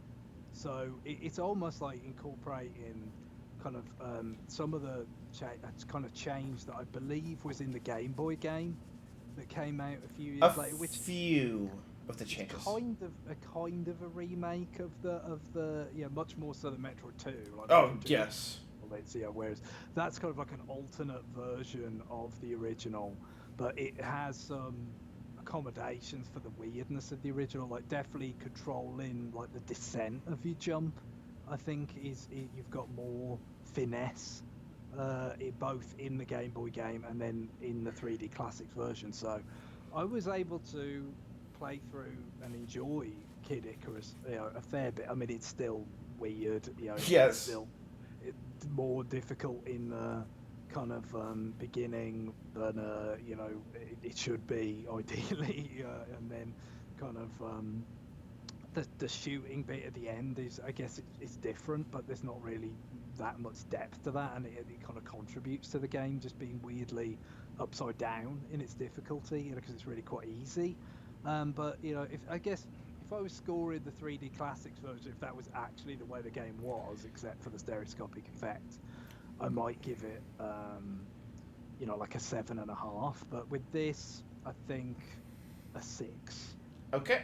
It is a projection based Yes. on kind of what people say about the way it actually handled and my very limited experience with how it Yeah. actually handled. Um, But I will say, very weird that Nintendo of Europe split up Kid Icarus and Metroid across 2 separate years. yeah, that is kind of weird. I mean, that's because they were so kind of joined at the hip well, certainly in America. I guess And kind of in Japan. Japan. In Japan, they were kind of consecutive releases. Like Yes. they come out together, but they came out like one after the other. What Not, I've yeah, not much of a delay. what I've noticed in the NES release cadence for Nintendo of Europe, a significant amount of it seems to be like, well, if we put out game Y, people won't buy game X. Right. It's this like We have to game. reproduce the launch order. Yeah, it's like game theory type. Yes. Like, okay, how are they going to react to sequencing and all this kind of stuff? I mean, Yep. it is a weird situation you have to think about back there, where it's like, okay, we're launching this product, and we've got years worth of stuff, kind of like, how do we parcel this out? Yep. And And half the shit wasn't getting localized, so like, what are you even gonna do? yeah, I don't sort of envy them, I suppose, especially because again, like Europe was such a diverse place in terms of its like Mm-hmm. video game consumption at the time. The conditions, presumably, in Britain, were very, very different from on the continent in terms of what other devices they'd Yeah. already been playing video games on and what kind of video games they liked. So, but at the same time, if you're doing a major launch and you're going to make it work, it has to be at a continental scale, really. You know what I mean? If you're going to Yes. actually kind of make it work, so it's tough to try and get a kind of one size fits all policy. I mean, maybe that's some of the reason why you had the kind of core European launch and then the periphery with the UK and Italy afterwards, I guess. But Yep. no, don't envy them that task. But I guess they and of course the NES was not as big, especially in Britain as it was, in the US. But Hmm. they still, it was still, something of a success, I have to imagine. Yes. Volleyball. Not spent a lot of time with this one. I mean, it is on that. I think this is on NSI, right? Yeah, it has to be. But yeah, but yeah, it's not something that's ever really kind of taken my eye. So I probably just go with the default of 4 on that one. Pro wrestling. Tiny little bit with on NSO, tiny little bit. Not. I've never been a pro wrestling sort of Hmm. person, and this game just kind of totally passed me by. I wouldn't have even been sure that this was years ago. That this was like a Nintendo thing or whatever. But it kind of seemed to have some amusement value. Retrospectively, kind of when I messed around with it, I would go with the 5 on that one. Okay. The Legend of Zelda. Yeah, so I did not play this until many years later. Basically, it was one of these games where, like I said, we didn't have it straight away because we had Punch Out and we had Duck Hunt and Gyro, the Hmm. pack-in games. And then it was kind of like, there was a number of the big Nintendo games where it's like, okay, we should get around to these, right? Like, because I think we had the newsletter, the equivalent of the Fun Club News or whatever that, Hmm. that, that did exist in the UK. And of course they were like cramming it down. You thought Mario, Zelda, Metroid, all this kind of stuff. But complicating factor with Mario and Zelda, especially, is that there's kind of the sequels and all this kind of stuff. It's like, well, do we get the first one? Do we get the second one? And then, by the time we was kind of making up our mind, the NES had broke. So we didn't play a Zelda game until A Link to the Past, and then you didn't get around to playing the original Zelda until years later. And of course, at that point, you can appreciate how kind of immense it must have felt to people at the time. Yes. But you've played A Link to the Past, and it can't have that impact again. So it's a tough one for me to score in that respect because it's still I think through like with NSO, I remember messing around a little bit because you could kind of go and play the Famicom Disk System version on that, which obviously is not that different because they did have battery save and stuff, but it's really kind of like the title screen Yep. has the different music because because they used same with Metroid, because they used the extra channel for sound effects. In gameplay the music was the same as the NES version, but where you had music where there was no gameplay, so that'd be a title screen, an ending fanfare, your credits, then they could use the extra channel in the music itself. So that's why you might hear the Metroid title theme, Metroid ending theme, and same for Zelda 2. If you've ever heard them sound different, that's why. It's like they have FDS versions, but the rest of the soundtrack does not have a special kind of FDS sound to it. So anyway, I think I'm going to give it a 9, Okay. just because you could even though it didn't hit me the way it would have hit a lot of people, you could recognize its quality. Yep. Mike Tyson's Punch Out. So, as I've already said, this is basically ground zero for me and Nintendo, and I absolutely loved it. And of course, as a person who was about 3.5 when I started playing it, it seemed incredibly difficult. Like the most, it was a lot for me to take on, but I don't know how long it took, but one day I did beat Tyson himself. It certainly added to the gravitas of the final boss that it's this real person before his disgrace that was just kind of famous for being an incredibly effective knockout puncher. So it was magical, and it's still obviously in its re-releases without Tyson and all that, a very very well put together, well playing game. Definitely a fair bit of personal element going into this. I'm not gonna, pretend there's not, but it's a 10 from me. I know you could say, is it better than Zelda? Yeah, probably not, but Nope. that's what it is. It's totally fair. Slalom.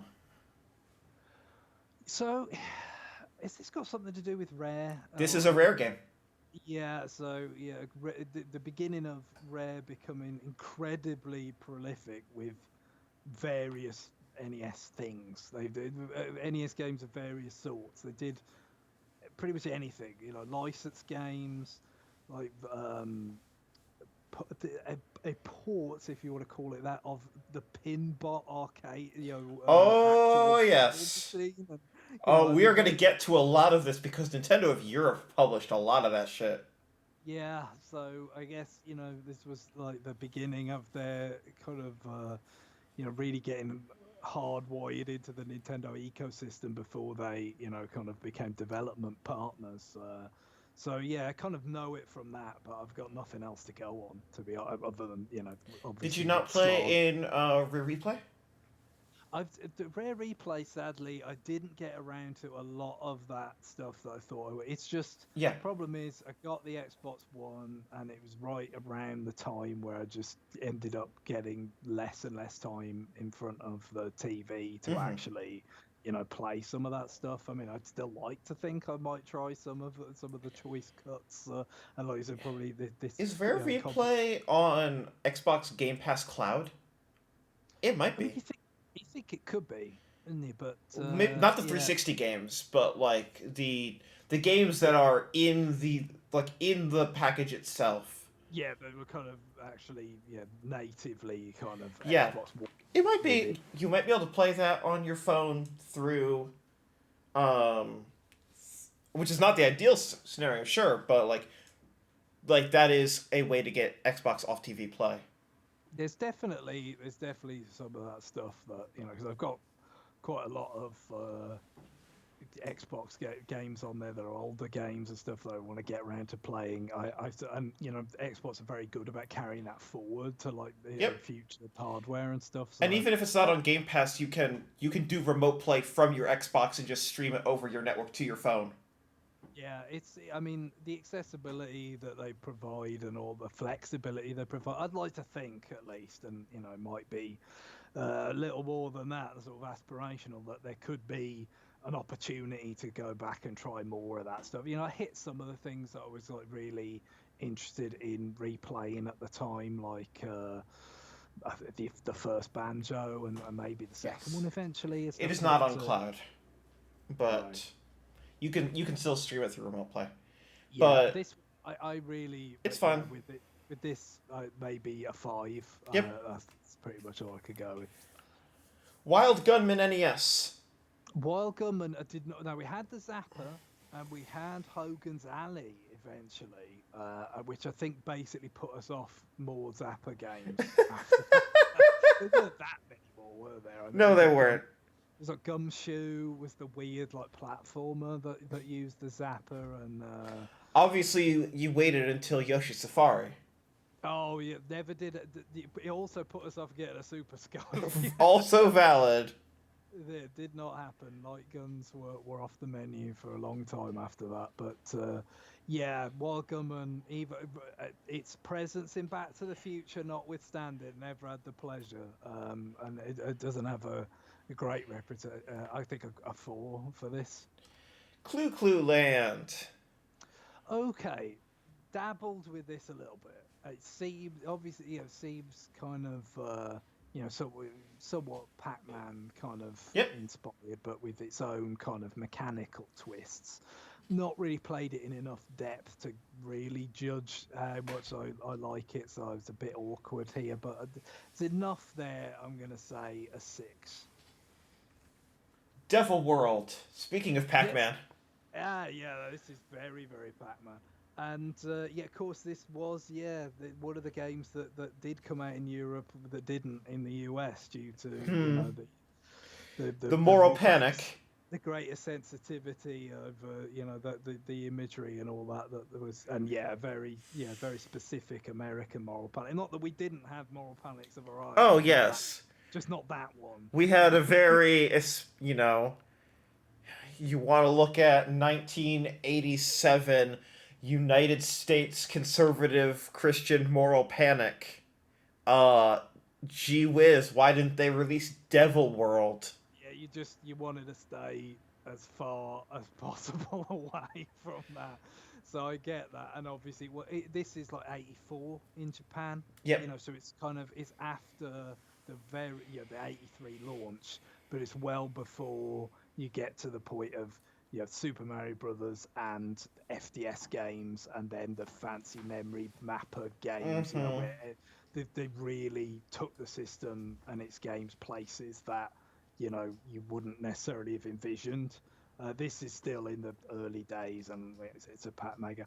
For what it's worth, I do quite like it as a Pac-Man clone. It's not. At the end of the day, the problem with any of these types of games where you take something that was a formula that was really big, and you try and put your own twists on it, rarely is it going to be like unambiguously an improvement. Yes.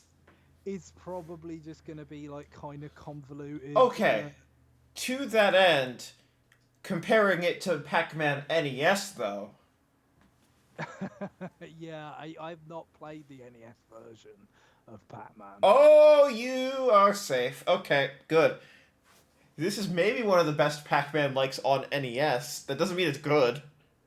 Yeah, I'd like to. I played it on Virtual Console just to kind of satisfy my curiosity. I think after I'd kind of gone through a run of playing like honest to goodness Pac-Man games, Yes. and enjoying them, I would go. I think I would go with 6. In some ways, maybe it's a little bit generous. I think that's just because I do like this kind of Are you game. sure you want to go with 6 and not 666?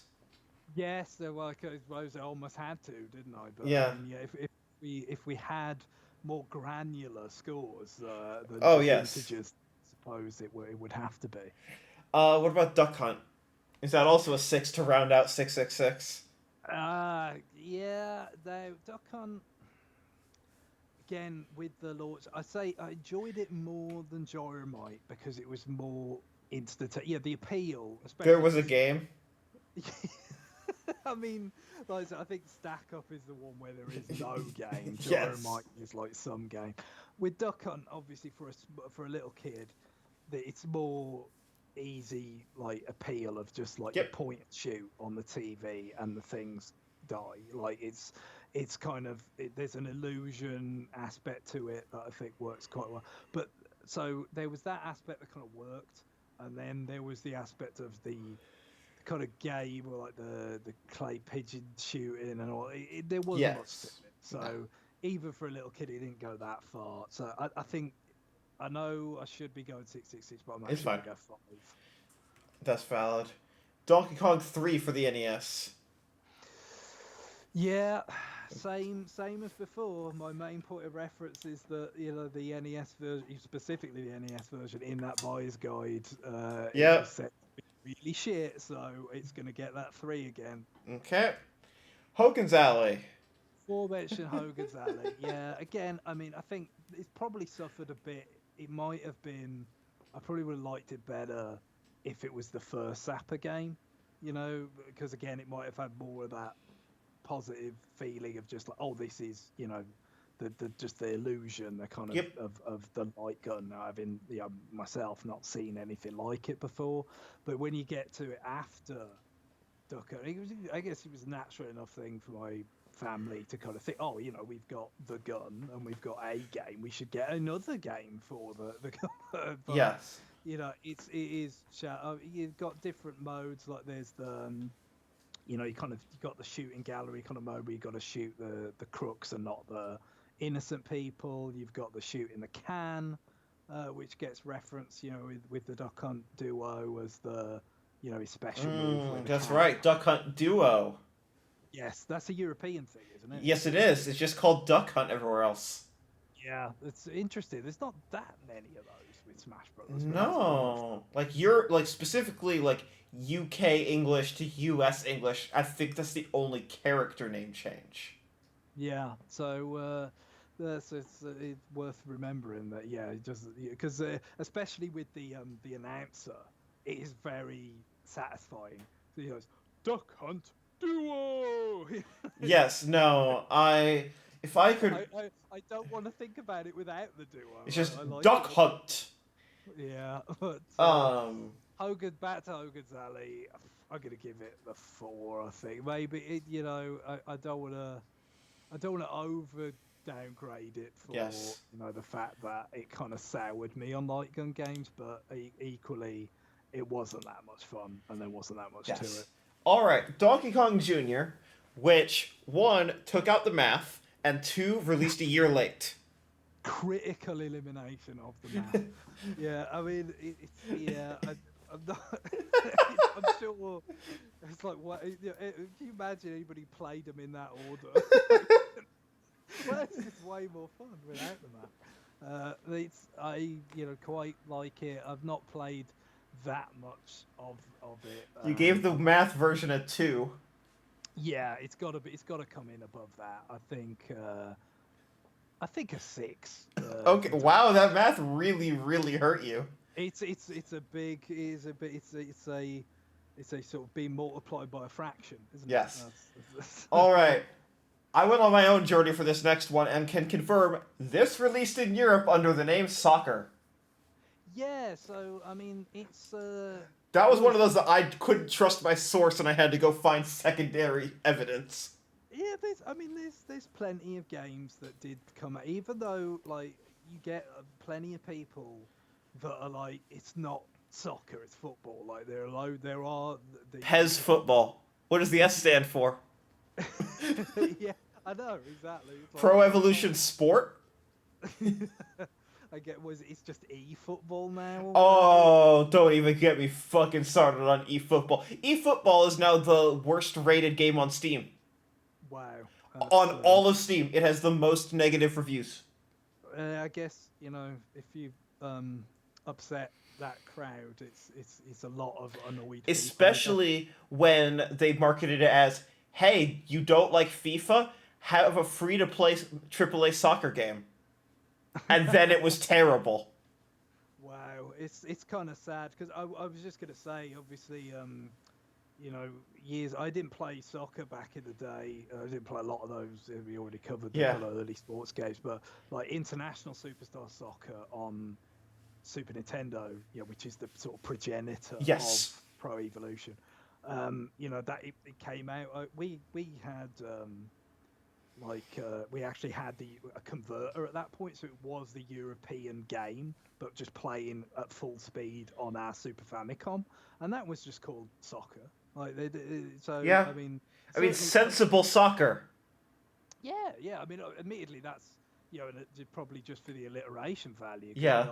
To attach to that over here, but still, and that was a British developer. Exactly. While there are some people out there, some British people that will give you the impression that you dare not use that word, plenty of people did. I mean, it's just, but yeah, with this, I don't really. I dabbled with it a tiny bit.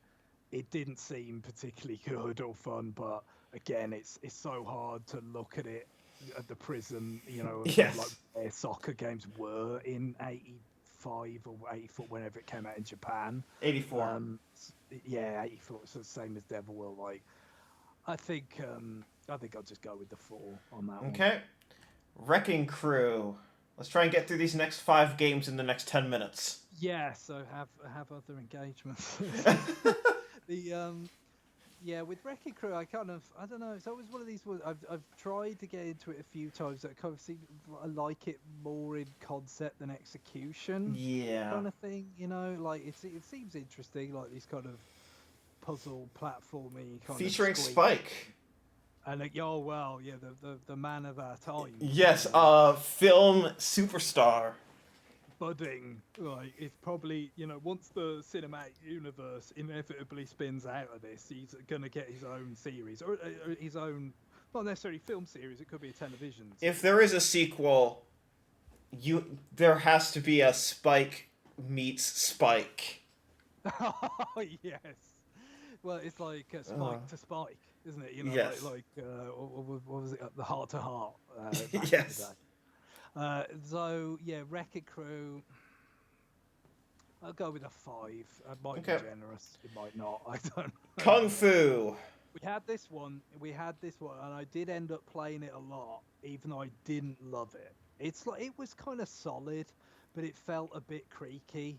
Yep. by the time you're by 88, you know what I mean? It seemed like it was functional, and kind of like I said, I remember doing like I feel like there was multiple loops, and when you beat it on like a second loop and you rescued your girlfriend or whatever, presumably that was the scenario. Sadly, that was very Yes. often the scenario. In those, like the hearts that you got around the two of them at the end got bigger or something. Hell This is yeah. my memory of it as a 4 or 5 year old, but I'd say a 6. It was, workman-like sort of stuff. That's how I kind of remember it. Yep. And I probably, on the experience, it might be closer to a 5, but it came out earlier than some of the other games I was playing, so I think a Okay. 6 is fair. CGX. Super Mario Brothers. Yeah, I'm gonna have to go with a 10 on this Yeah, we one. don't have to spend too much time on that one. Yeah, it's just such a landmark game, and certainly I didn't play it. I did play it, like I got to play it somewhat, but we didn't actually own it like when I was a kid. So I only played it thoroughly as an older person, and I still really enjoyed it. So Yep. 10. Mock Rider. Never played it. Again, this is another Iwata kind of game, isn't it? In terms of Yeah. the effect of the kind of behind the vehicle and all that. So I imagine it was kind of a technical. It's Uh, technically impressive. It's a terrible game. yeah, I've never been. I'm not sure about this because it's not as indelible as some of the others. But I think this got shat on in that buyer's That guide. is probably right. So, This was not well so received at the time. having not played it, I'm not going to go really on the low end. I'll just go with the 4. Okay. Bomb Sweeper for Game and Watch. You thought we were Yeah. done? Absolutely Uh, not. well, I mean, is there anything extraordinary about this one Absolutely not. for being later than the others? No. It's just kind of, hey, let's just do another one, I We don't guess. have a. We want to release portable games. Yeah, I guess that is worth pointing out. It was still years away from Game Boy, so it's kind of, this kind of part of their business Yep. is still rumbling along there. Dynamite Jack, a masked bomber, has planted many bombs in the sewers. You play the role of John Solver. God, these names. John's okay. We have. James has lost his absolute shit at John Solver. Like that was a big moment when we discovered John Solver.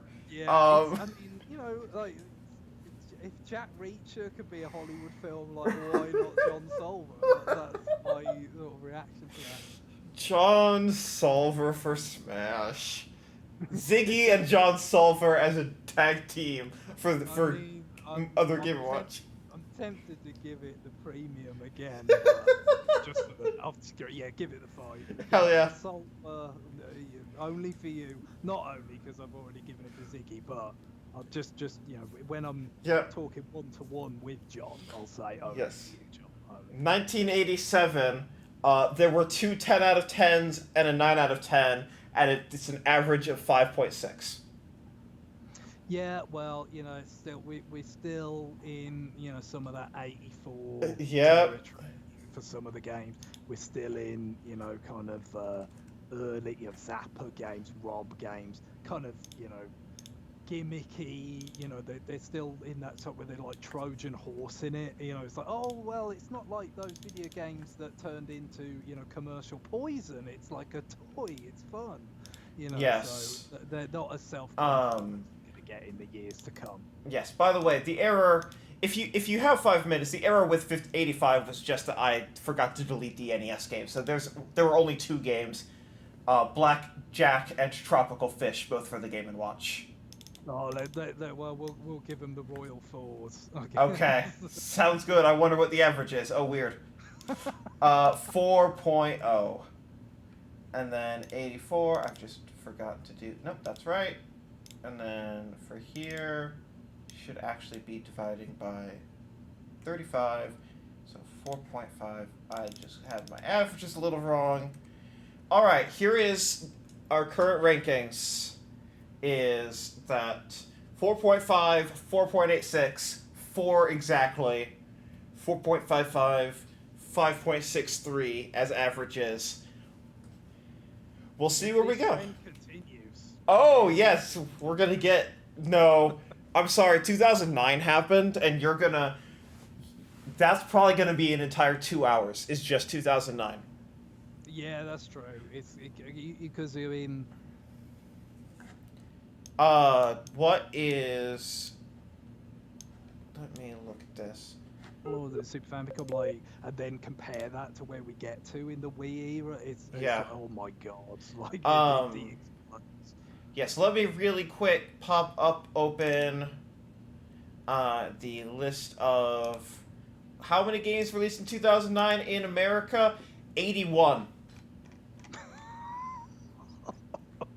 81 games in 52 weeks, Greg.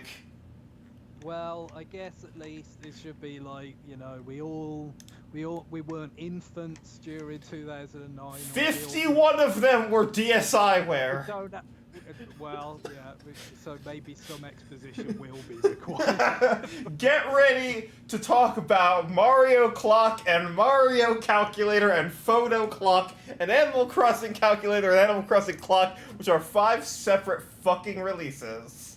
Perfectly cromulent apps, I think. So get ready for when we get to the nightmare of 2009, which will be an entire episode. Thank you for joining me, and we're going to call it for the Pleasure. stream.